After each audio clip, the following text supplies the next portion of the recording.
Damn.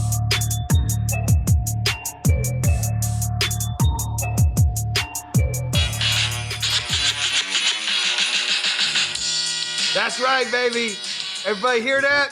We got our Christmas special today for True Underdog episode. I'm super excited. I've got one of my best friends and brother from another mother, Mr. Joe Queens, White Stoner, Big Fat Joe Caban. What up, baby? What up, baby? Hey, man, I can't stop laughing because I'm looking at your sweater. So Merry Christmas, guys. Everybody see that? Everybody knows it's the meme, the black guy with the huge hog that Joe Rogan talked about. It kept coming out in COVID.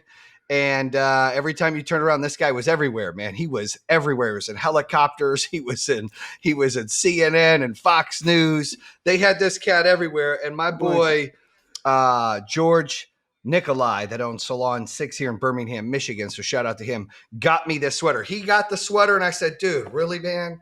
That's like my favorite meat. Like, I see that cat everywhere, so he gets me one of them. I thought I'd sport it here on the show since it's, our Christmas special with Joe Caban out here laying out the thing. True Underdog in the house. Listen, we're still going to have some motivation, but today's going to be about what we've done in 2020 to give back, how the holidays are important to us and what it means to us.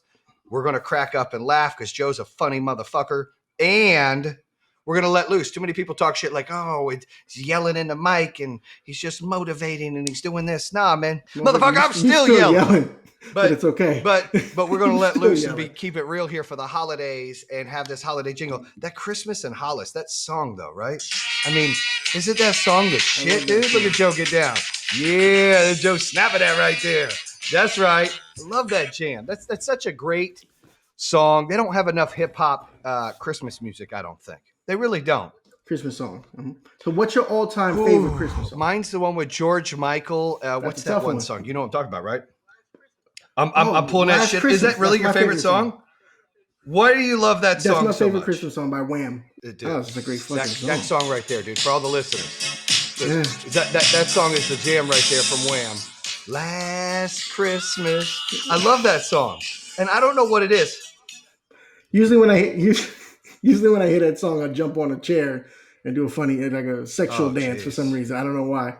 You can ask Kenny Boom about that next time. Dances to Christmas songs, dog. The song makes me feel good. It reminds me of being a child. It was one of the cool Christmas songs on in the late 80s and early 90s that just, I don't know, it just brings me back to a happy place. Believe it or not, I didn't hear that song until like late 90s or something like that. I didn't even know that song existed. Shit, dude, I love that song. 2000. It's fantastic. But jumping into Christmas and favorite songs and everything like that. What the hell is that? So it's kitty cat. It's supposed to be a beard. And then there's a Christmas that says ho ho ho with the belly. Oh, yeah, you got a belly ring, huh? Yeah. Christmas stuff. Yeah. I like it. Covering up my real belly ring. Listen, last night we just had the Power Home Christmas party, first virtual one ever. We gave out $205,000 to employees. I'm going to say that again. $205,000 to our employees. And we have 1,638 employees. We had 1,450 log on for the virtual party. How sick is that? That's crazy, man. And it was only supposed to be 100,000. So you guys, I will tell you this: the executives knew about the second 25,000, so it was going to be 125,000. And my ass went off the radar and gave away another 3 $25,000 winners. And look, we're going to pay for that on that new word I learned 2 years ago called EBITDA. EBITDA just turned EBITDA. Ooh, I get all excited. But yeah, Juan got pale. Juan's our CFO. I thought he was going to have a heart attack. He's like, oh, no. And he did his little salsa dance. And we're like, dude, it's fine. It's fine. Look, it's fine. And look, the best part of Christmas, man, is giving back. And, this year we've done a lot as a company. And I know I want to talk about what you and your wife did, too, that we helped sponsor and you guys went to. So I want to get into that. But Christmas isn't about buying yourself shit. It ain't even about buying your kids shit. So one of the things I did with my kids the last 3 years is we had this friend of mine named Damien, and he would give us a family or two that we would sponsor Christmas for. And I would take my kids, and this is in North Carolina, and we would go there for Christmas. We're going again this year for Christmas. And I'd take my kids and we'd go shop for these families and we'd deliver it. And we don't want any kudos. We didn't, look at what we did. It wasn't about that. It was about my kids getting to see what life is like for other people sometimes and how hard it is, and to give back to other families and see how important it is to them and what it means to them and the feeling that they got. I mean, it was tremendous. They get excited. That's the best part. Like us as parents, we get excited when our kids are little and they get excited to open presents. That feeling times 10 is when you help another family that needs it. And, this year alone, Power Home, which is my company. We've got 5 executives, and Joe's been with us for going on 5 years now and been a integral part of our growth. And he's our director and one of my best friends in our business. But, we have literally given over $300,000 this year in foundational money. We've given $150,000 to Give Power. We've given $25,000 to St. Jude's. I mean, the list goes on that we've done as an organization. Toys for Tots, you name it. And then last night, 200,000 employees, we saw, single mom win some money. We saw a newlywed family that just got pregnant win money that needed it. We saw a dude with his damn dog win money. His dog's named Little Fucking Dog. I don't know. It's crazy.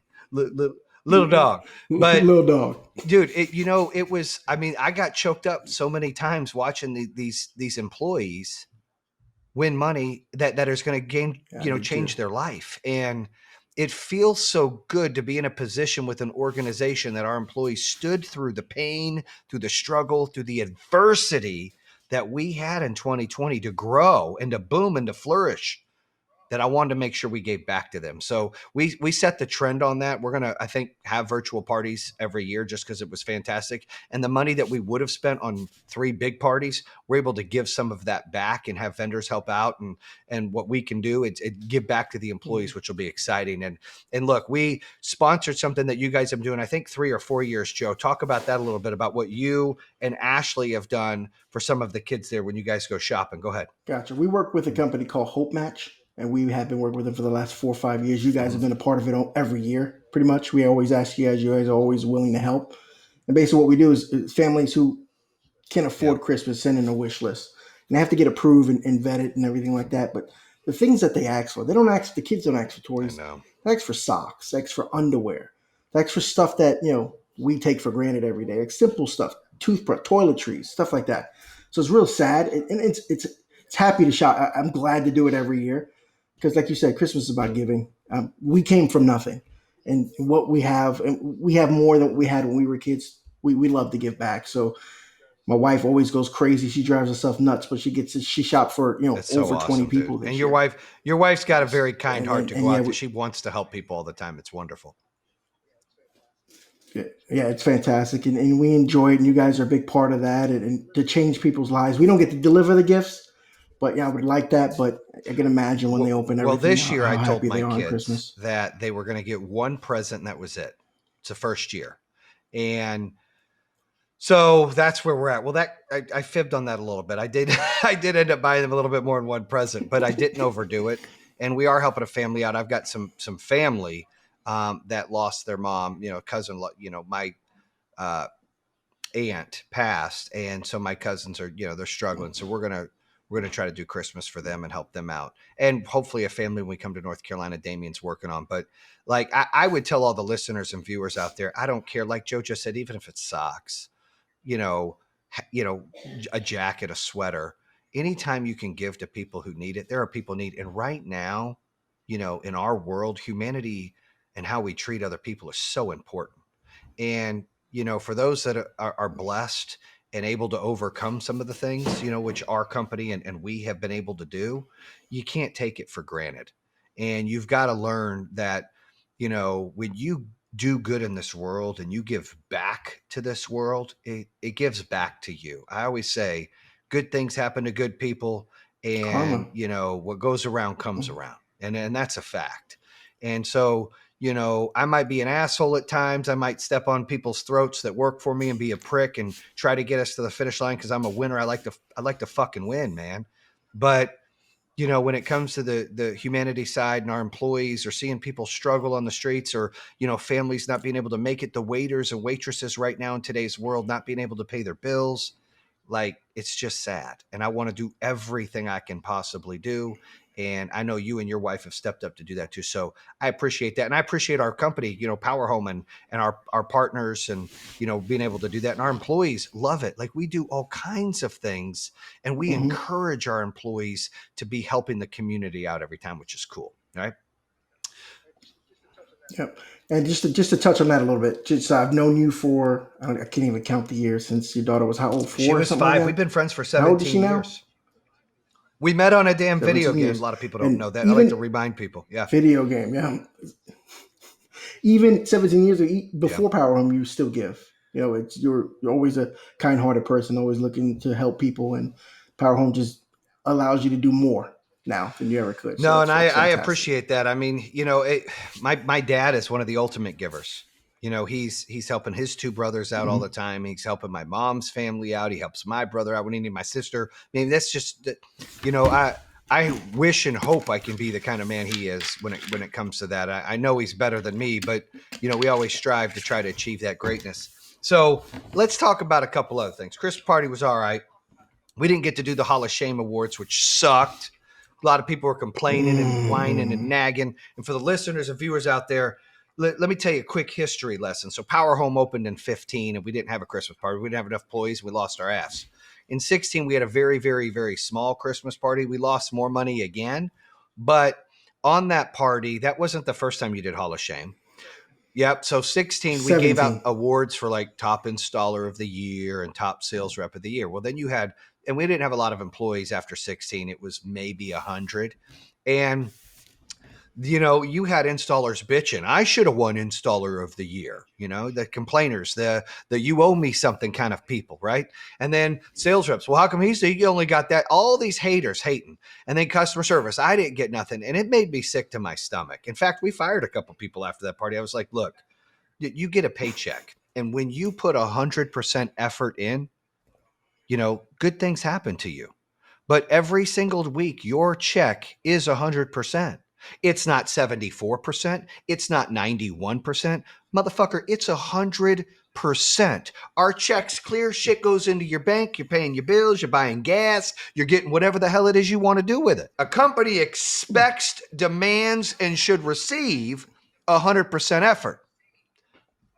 But anything extra like a giveaway or an award, dude, that's extra. That's a gift. You shouldn't be bitching and nagging and complaining and pointing fingers and doing all that nonsense and making excuses for awards. So that turned me off. I was like, you know what? Fuck that. We're not going to celebrate success on the Christmas party because it hurts people's feelings, because this world's soft, and a lot of these, punk asses don't want to like own their shit and be like, wow, man, I can't win every damn time. I can't win all the awards. Let's try harder. Instead, they got to bitch and complain and drown. They don't know how to swim.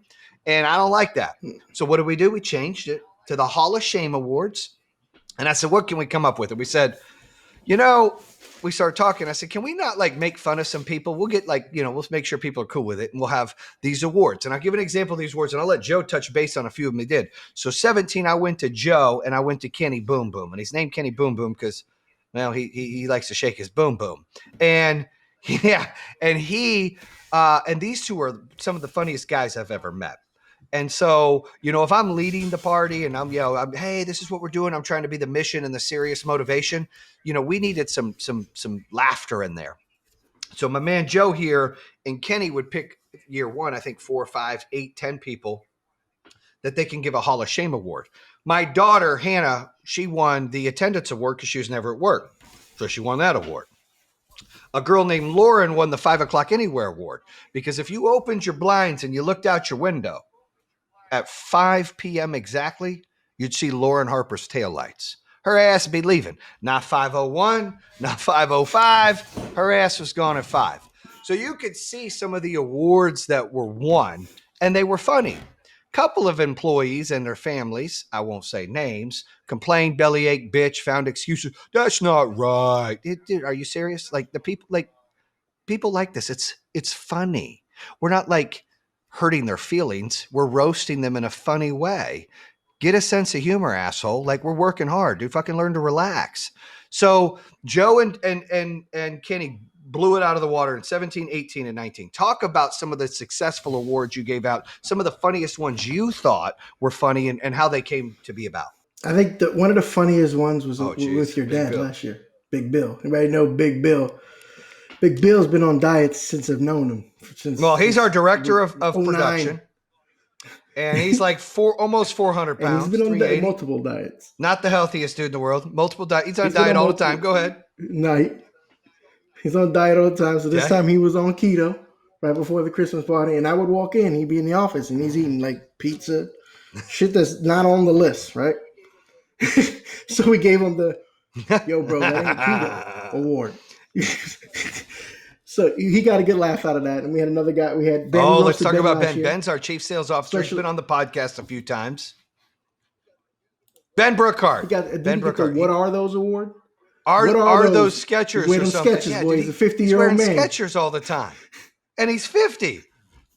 He's wearing shoes that 12-year-old girls wear. So we bought him a nice pair of Skechers and gave him that award. And just a couple of the funny awards from last year. But yeah, we usually have the awards start off very light, and we line them up accordingly. So as it gets to the end, that's when the people get it really hard.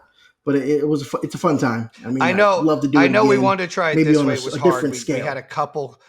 People kept asking, man, why aren't we doing the Hall of Shame awards? Everybody wanted to hear it, but a few people spoiled it for others. We're gonna bring it back. We're gonna bring it back. We tried the virtual party this time. We had a 4.5 hour party, which was ridiculously epic. Very little glitches.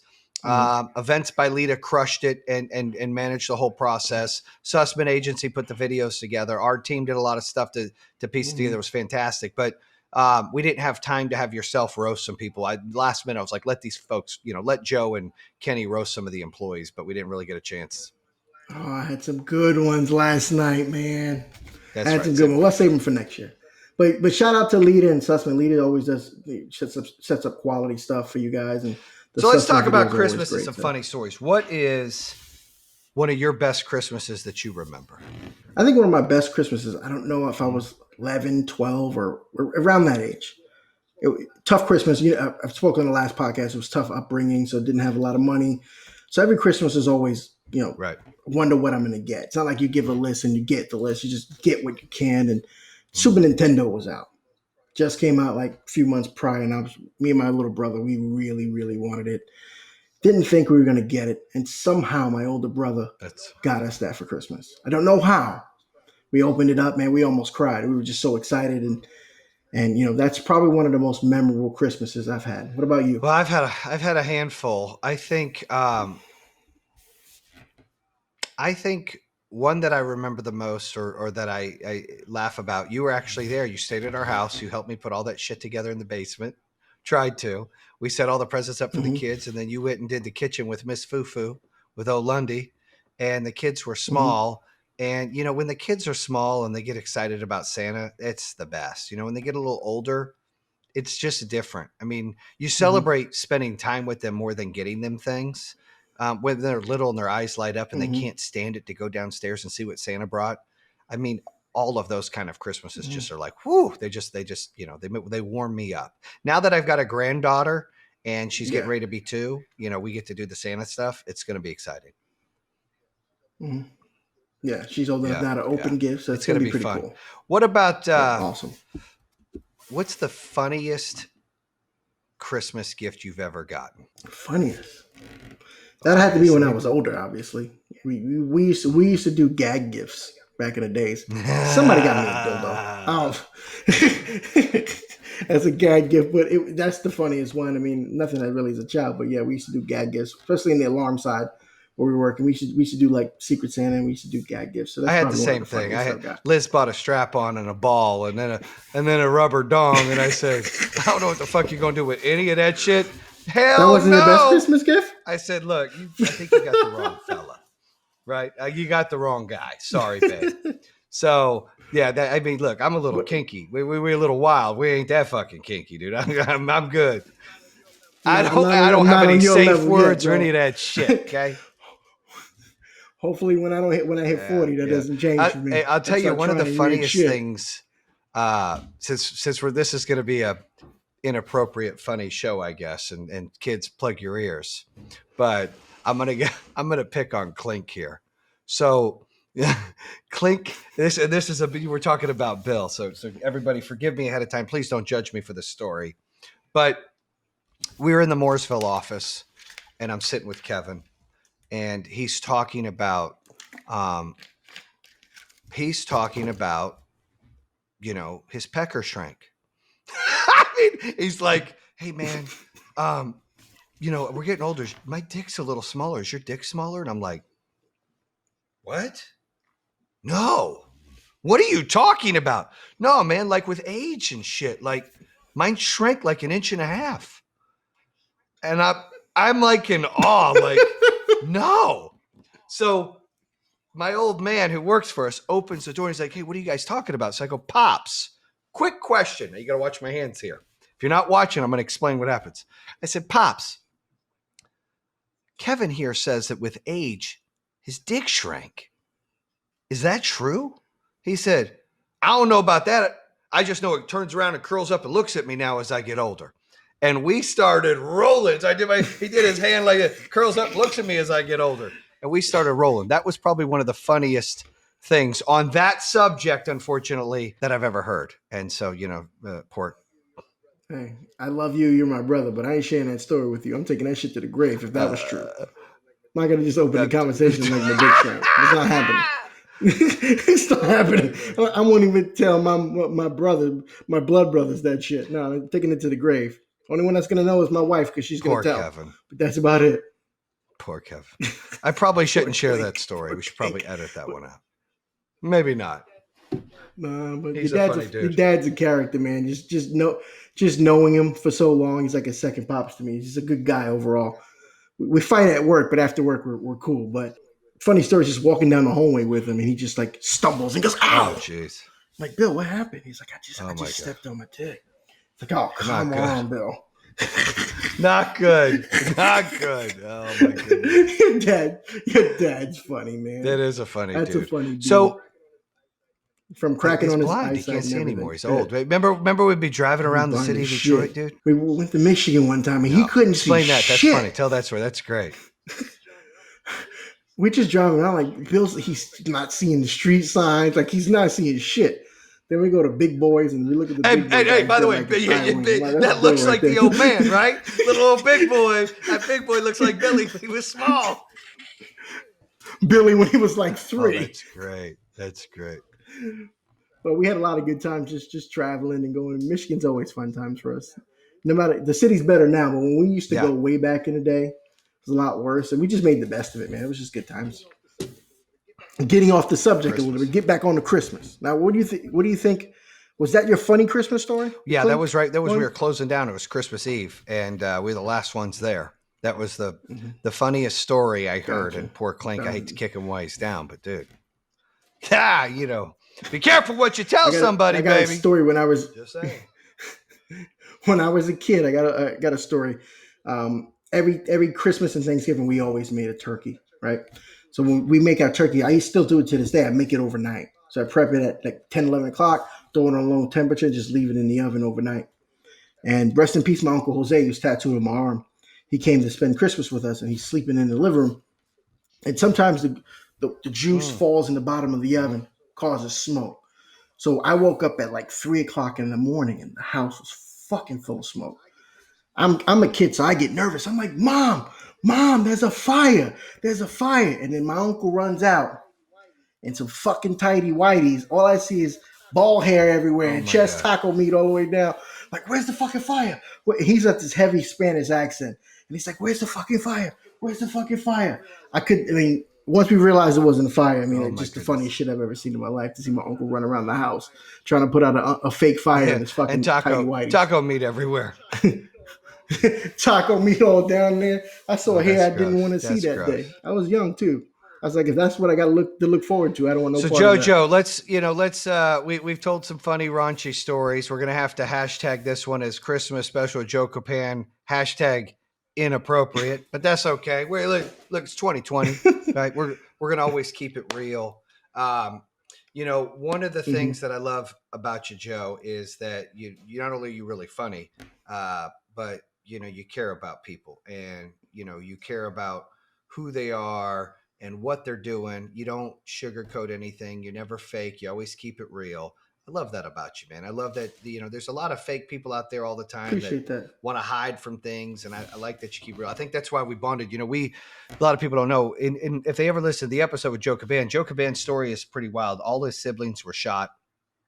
He lived in Queens, New York. He had a rough childhood. Never had a driver's license until he moved to North Carolina in 2009. And then now he's got a family of 5 kids and a wife, and owns his house and owns nice cars and makes good money and is living the American dream. But this is a dude that has overcome a lot harder shit than I ever did, and has really stepped up. I'm proud of you, man. I mean, you've done a really good job. Yeah. I appreciate it. I appreciate the kind words. I feel the same way about you, dude. I'm proud of you. Everything you touch, you go at it 100%. Some people might seem like it's a little over the top sometimes, and you're yelling and screaming. But I like to win. You're just passionate, right? man. I like to win. You want to win. You hate to lose. I know that. Let's talk about that then. Video game. Let's talk about that. So I got surgery on my appendix, and you were in town. Was that my appendix or my gallbladder? It was my gallbladder. That was the Christmas you came in for. Gallbladder. And they had me on what was the medicine I was taking? Morphine. So it's funny. So a couple good stories about that. We're driving, right? You're in the passenger seat. Your wife's driving, and I'm in the back seat. And I'm looking at you, and you're just like fucking drooling, not just like not enough. And then you'd be like, "Yo, Jay," he'd be like, "Whoa, I'm fine." Not enough. And when we decided to play Madden on one night, and you're just like falling asleep at the controller and shit, you were just drugged out of your mind, man. Well, then that was some funny shit because you were just scoring on me. You're like, "What's wrong with me?" I'm like, That's right. And we were playing on the same team. I remember that like it was yesterday. We were trying to play on the same team, and I'm like, "Dude, your guy keeps scoring." He's just like this. Dude, I don't just passing do well out, man. Like That's some medicine. funny shit. I don't like it. I don't like any of that stuff. It makes me feel funny. Oh man, I was kind of out of it too, man. I just got some surgery too, and I was on morphine, and I woke up I don't think I was that crazy. I think I was fucking with the nurses, but that's about it. Yeah, that's not good either, man. I don't know what I said. I asked them, did I say anything appropriate? They're like, no. I was like, good. So, go ahead. Good. What was? Now I was gonna ask you, what was your worst Christmas gift? It's always ever. I don't know, socks. I mean, I was gonna say the same thing. As a kid, you get fucking any kind of clothes, you fucking don't want it. I mean, dude, even though you need it. I've never not liked a gift. I think I don't want gifts. Mm-hmm. Like I feel like Christmas adults shouldn't get anything. That's what I think. Like I hate. I agree. My parents are like, hey, here's a present. My sister, I'm like, we don't all need presents. I even think my older kids, they should get one thing because they get shit all year. And if you're a young kid and you Santa Claus is coming to town and Santa brings his ass down, then guess what? You get gifts. That's how I feel. I mean, I don't know. I don't ever have any bad presents. I just don't think adults should be given adults presents. I still do because they do, and then I'm guilted into doing like shit. I got to get them something. I would rather not. We have no choice. It's about the kids, and it's about helping other people. I love more than anything helping other like it. I love that. I feel anxiety if we're not like giving back to people for the holidays. It's like a big deal. It just I feel like I owe that to society and the communities I'm in. I feel like it's super important, and it lifts a weight off my chest, and we can help somebody out. What about you? Worst gift? Gotcha. I mean, I feel the same way. Obviously, as a kid, and you get clothes is always the worst gift. I mean, in my case, I probably needed it, struggling, but I always was disappointed. But that's just kid shit. I want to touch on another topic: traditions. As you've grown older, you have a family, you have kids. Did you guys have what kind of traditions do you guys have around the holidays? I have got. So we always wear a onesie. And we've done that for years. Mm-hmm. I mean, you've seen that. We're always wearing onesies. We get in front of the tree. We take a picture in front of the tree or somewhere with whoever's at our house. They got to wear a onesie, and it's a group photo. And on the night before Christmas, so Christmas Eve, and then we read. 'Twas the night before Christmas, and that's probably the biggest Christmas tradition I've got. It's different. We live in Michigan now, so we go back to North Carolina the last couple times. But we would usually do Christmas Eve with Liz's family and Christmas Day with my family. And, so that was pretty I much the gotcha. tradition. What about you? We've kind of adopted a similar tradition. Same thing with you. We wear pajamas, not necessarily onesies. I can't fit a onesie. I was too big. Yeah, Maybe you this lost a year I lot of weight. You can. look great, by the way. But what's the secret to that? So when I you're done appreciate it. talking I about appreciate your it. traditions, I want you to tell the secret to that. So we've adopted the same thing, Christmas pajamas, just hanging out Christmas Eve. We usually host Christmas Eve at my house where her family comes over and my family's too far away. They come over, I cook, we spend time together. But with COVID, we did Thanksgiving alone, which was great.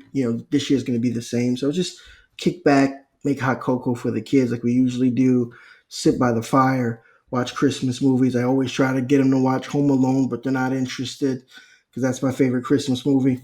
But but yeah, just spending time with the family, kicking it, just around the tree, around the Traditions TV, are so watching, drinking important. cocoa. I say this all the time. People need to understand that traditions are game changing because you're creating something that your kids will carry on and they'll remember forever. And it's important to do that. I mean, we're trying to do other traditions. Our biggest tradition is the Christmas one. Like it's always onesies on Christmas Eve. And we've done that for, I don't even know how long. And probably 14, 16 years. It's crazy. But it's important because now I know my kids, as they get older and they have their own families, they're going to have something similar to that, or they're going to learn to create their own traditions. And when you create traditions, it's almost like a structure or a safe zone or a place to go to have, remembrance and memories of something. And so I love creating that with your kids and your family. It's so important. So I think that's awesome that you guys have that and do that. And I don't want to forget, how did you tell me how you lost that weight? And then I want to go into Christmas movies. So believe it or not, I haven't gone to the gym one day and haven't really changed what I eat. What I eat is just a matter of I try to fast. So if I eat at 7 tonight, I won't eat for the rest of the night. So try to get at least. So I remember you were minimum talking to somebody about fasting. that not too long ago, and I said, "Yeah." I was talking to you about that. You told me it was fasting, but I told you there were things that you were missing by a little snack here, a little drink there that shuts it off, right? Yep. And then all I do now is drink. That is the biggest 2 difference. gallons of water. So fasting there and then drinking 2 gallons of water. How much weight have you lost? Fucking bam for you, dude. I'm proud of you, dude. That's exciting. That's what it's about. Because you gotta be healthy for those kids, bro. Let's talk about. I wish I could lose like 25. Right. I'm gonna work on it. Like I'm drinking Gatorade Zero, which is okay, but I've got to get my shit together and drink like 2 gallons of water. I'm lazy. All right. I'm hitting a wall anyway, so I'm gonna have to get up and exercise soon to lose more. Not more. I hate. So I'm hitting that wall now. So let's talk about Christmas movies. My favorite Christmas movies. You ready? Is Fred Claus is one of them. Bad Santa's one of them. That's a great movie. Those are my two, fantastic movie. Want me to make you some sandwiches? Dude, that's just one of the best movies. And then Christmas Vacation. I fucking love it. My wife loves Home Alone, so we watch those two. I like Elf. But yeah, what about you? Home Alone, the second one in New York. That's you like that better than the first one? When it goes to New York, that's my favorite one. I like that better than the first one. Around my household, Elf. We've seen Elf like 6 times already this year, getting ready for Christmas. Me and my wife love Fred Claus. We watch that movie every time it's on. Christmas Vacation is always the uncle, and the uncle makes the whole movie for me. With the camper in the driveway, just sitting in the driveway in a tank top and shit. That makes the movie for me. But you named some pretty spot on with those Christmas movies. I'm not my wife's really a Christmas Hallmark watcher. I like Jack Frost. She records all those. It's all those. Yeah, Jack Frost is good too. Santa Claus. Tim Allen, all of those. My kids love those, but that's about it. That's the main ones we watch, and we watch those over and over again. And Bad Santa 2 is pretty good too. No, it's not better. Not better than the first one. And Bad Mom's Christmas. The funny scene that was good too. The funniest part of Bad Santa is when they punch the midget in the nuts and he rolls over. He's like straight toppled, dude. That shit's so funny. I love that. To me, it's the funniest part of the movie. It's hilarious. So one thing I want us to talk about also is, we talked about the act of giving. We talked about Christmas movies. We talked about Christmas tradition. If you could have the perfect Christmas vacation, where would you go? Ooh, that's a tough one. I necessarily wouldn't go anywhere, but I think perfect for my family because my wife's a big Christmas is her life. That's her holiday. It would be in the mountains somewhere in a cabin, and it actually have snow, and just be together with my family. Shit, That's like that'll be the perfect have Christmas. snow, I can tell you that. Mine would be Hawaii. We were supposed to do it this year, and fucking COVID, dude. Hawaii. I want to do like a Christmas. Don't they have that song? Dun, dun, dun, dun, dun, dun, dun, dun, dun. Yeah, like Elvis Christmas song? In Hawaii. I want to do that. I want to go there. Mm-hmm. But now that I've got a granddaughter, it's getting ready to be 2 next year. It's going to be so hard because, I want to be able to get up, not have to worry about opening presents one day and being with the family and vacation and in the sun. I'm looking forward to that. Yeah, it's getting to the point where my kids, like, just even Christmas shopping is like, we don't even know what to buy anymore. When you get your kids everything, it's just like, what do we buy our kids? It's tough. Yeah, I spoil them because I didn't have it, and I'm sure you do the same thing. You didn't have it, so we spoil them. We probably shouldn't, but we spoil the shit out of them, and they get everything when they want it. So now the Christmas list is so hard to shop for them. So it's going to get to the point where you do it with your kids. You get one gift. You just got to pick which one you want. And then we just donate the rest of the money that we would have spent to families. I mean, that's extra good. To families. Well, let's end this out with some funny. What's the funniest thing you know about me that people might not know? That's a tough one, believe it or not. It's not like I pick and bust your chops all the time, but it's just there's got to be something about me that maybe it's not even funny. What's something you tell people about me that they might not know? I threw a curveball there. What do you got? It's just a funny story overall. So everybody knows. Everybody who knows you knows you. You're a little high-headed at certain times. Okay, go ahead. You get fired up really quickly, especially if somebody fucks with you. So I remember one Halloween. Oh boy, here we go. I love this. Go ahead. We went trick or treating, and he had on a whole Mickey Mouse outfit. Well, I mean, if you're going down the story, you need to explain what the next door neighbor was doing earlier that day. That made me like that. Remember, they were protesting. Yeah, so Jay had some work done around his house, removed some trees, and they were just talking so much shit about them removing. They were harassing. It just so happened that we're walking. Okay.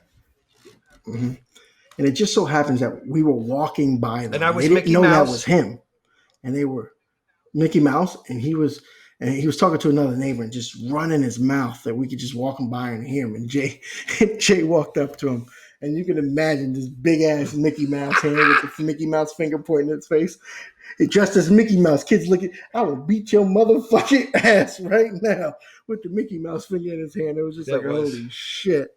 I'm sure you ruined Halloween for a few children in the neighborhood, but that was funny. The hat on, the Mickey. The hat on it. Remember I took the mask off right when I walked up to him, so he knew. Yeah. Eventually, you took it off. Yeah, so he knew who was you. But at first, you were just in his face with the mask on. You didn't know what the hell was going on until you took your head off. And I was just like, dude, it's not worth it. Let's go. But that's some funny shit. I mean, Jayson Waller, he gets fired up. You stay away. He's a good guy. I'm always down for a good fight. That's all. All right. And I don't like people to mess with my family, my friends, our business, none of that stuff. That stuff hurts my feelings. Our employees. Same thing about me. What you got for me? So every time you go to the bathroom when you're going poop, you like to turn the water on because you're embarrassed of the noise that your ass is going to make. You walk by the bathroom, if the damn water's running in the bathroom, Joe's taking a shit, just so everybody knows. I know you do. I still do. I don't want no one to hear me. You turn the water on while you're in there going to the bathroom. Dude, because the butt trumpets can come out of my ass. Are you embarrassed? Bro. Ooh, it's like an orchestra. I'm not embarrassed, but I just rather have people not hear it. Plus, the water helps calm me. So it comes out smoother. I don't struggle. It comes out like hot lava most of the time. That's crazy. It's relaxing. Sometimes now I even play music when I'm in there. I'm gonna play Last Christmas tomorrow when I take this shit at work. I promise you. And it's funny, people that come in. It's only one stall where I'm at, and they come in, they see my sneakers, so they know it's me. There's nothing to hide it. This fucking guy. It's gonna be a minute. Water's running, music's playing. It's Joe. I gotta go. It's Joe. Some people get mad and turn the lights off on me, but I enjoy it. Well, listen, I know I will talk to you sometime later this week, and we're coming to town next week or either this weekend or sometime next week. It was great catching up with you. I want to bring you on here more. I want to do some interviews. This was fun to cut up. We got a little inappropriate. We got a little sentimental. Yeah, we might have to I'll give it to them. shit, They'll figure it out. If not, hey, I apologize. I just want to tell a funny story. It was Christmas Eve, and it was a dick joke. I'm sorry, but that's what was said. And sorry, not fucking sorry. That's definitely getting it might out. not. They'll probably leave it on. I'll have to ask the team. But listen, I love that we can keep it real, Joe, and be ourselves and have fun on here and tell stories and remind people that, listen, here's the tidbit for you here is make traditions for your family. Find a way to give back. What you do, what goes around comes around, and what you do does matter. And when you're good to good people and you're good people, good things happen. That's a promise. That's a guarantee. That's how this life works. Don't forget there's no elevator in life. Take the damn stairs. Earn your way through one step at a time. Don't quit early. We love you. Power Home loves you. Joe loves you. True Underdog loves you. That's a wrap here. Merry Christmas. Happy holidays, baby. Merry Christmas, crank up the everyone. music to end it. Hold on. Da-da-da-da-da. Let's see here. I think I want to go back to that right here. You're supposed to have that shit on. Yeah. Merry Christmas. Happy holidays from the Wham. Joe's getting down like Bobby Brown, baby. Last Christmas, I gave you my heart, and the very next day, you got that shit down. You're better than George, man. All right, man. I love you. Happy holidays. Bam. And that concludes another episode here on True Underdog. If you're interested in hearing more, make sure you subscribe at iHeartRadio, Spotify, Apple Podcasts, or the YouTube channel. You can always visit trueunderdog.com. Subscribe to all of them. Make sure you check out our newest episodes coming out on Mondays and Thursdays. True Underdog, baby. Bam!